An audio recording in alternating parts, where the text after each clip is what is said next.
Yeah, this is another one of the introductory exercises. So we will go on a program, what we call a two-state input, but this is a function that's going to evaluate two inputs that should be mutual exclusive. And here, too, we get introduced to a finite state machine. We can program or try to program this as a finite state machine. There are other ways of doing it.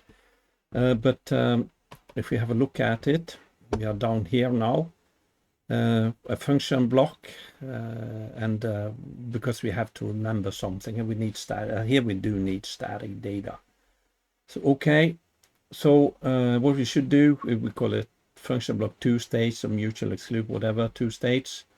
The two inputs, external position high, external position low, open or closed, and they should they can only be equal for a certain period of time.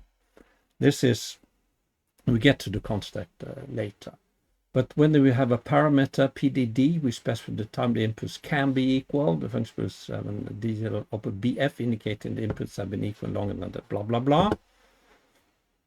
And then we should have outputs where we validate this BCH and BCL indicating that the inputs are mutually exclusive. So this is what SGA is true and SGL is false, and BCL outputs indicates and so on.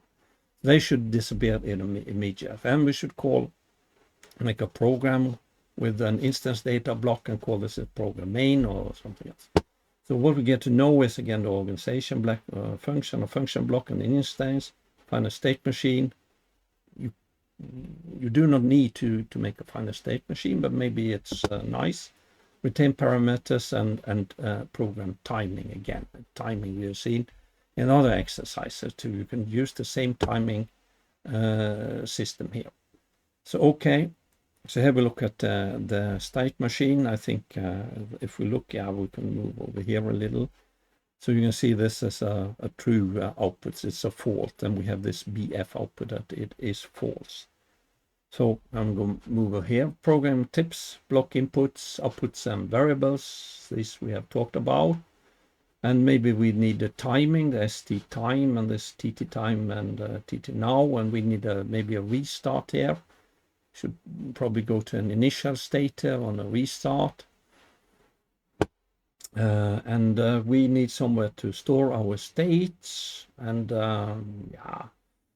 and then we need constant for the state. We have an initial state, a mutually exclusive state, and the delay state. We will wait and see if they are going to, if they are equal, are they going to be mutually exclusive again? And then we have fault if that's a snap. And here is the maximum for our timing system. And after restart, maybe we should go to the initial state. And if the inputs are equal, we go immediately to a fault. If they are not equal, we go to mutual exclusive. And what we do here, then we output this BCH and so on, some way, or do that at the end of the program. And if they are equal, we go to a delay. And if they turn not equal within within this delay, we go back. And if this time elapses, then there is a fault, and we return to mutually exclusive if this one appears again, if they are again not equal. So it's kind of nice to program here a finite state machine. And if we go further down, we have program tips. Here is the pseudocode again.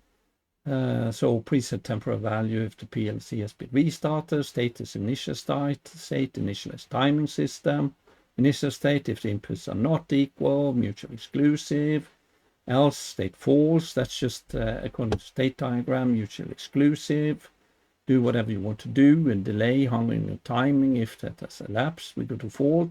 If the inputs are not equal, jump back to the mutually exclusive state, and the fault, inputs not equal, go back. And then confirmed high is high feedback and the state mutually exclusive, blah, blah, blah, blah. And the fault is, the state is fault. You can have fault equal to state when we are in the fault state. So this is pseudocode. So you should try to convert this into structured text or SCL. Context, component with feedback could be a high voltage circuit breaker, something like this. You see it open or closed in between. for a certain amount of time. I think, let's say, these typically open and close 80 to 100 milliseconds or something. They are spring loaded, and so it's pretty quick.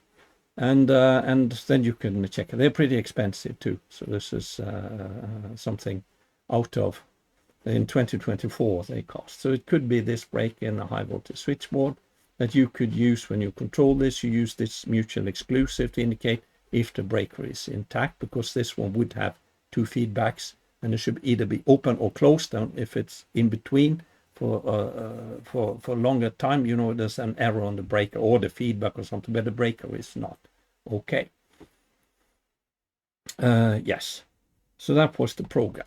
So now we looked at a program with two, let's say, with two mutual exclusive inputs that can't be equal for a lengthy period of time.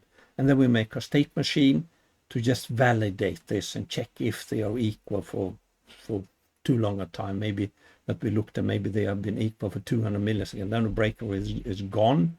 And then you just report the error to the next rest of your program and do whatever is required with a faulty breaker in your program.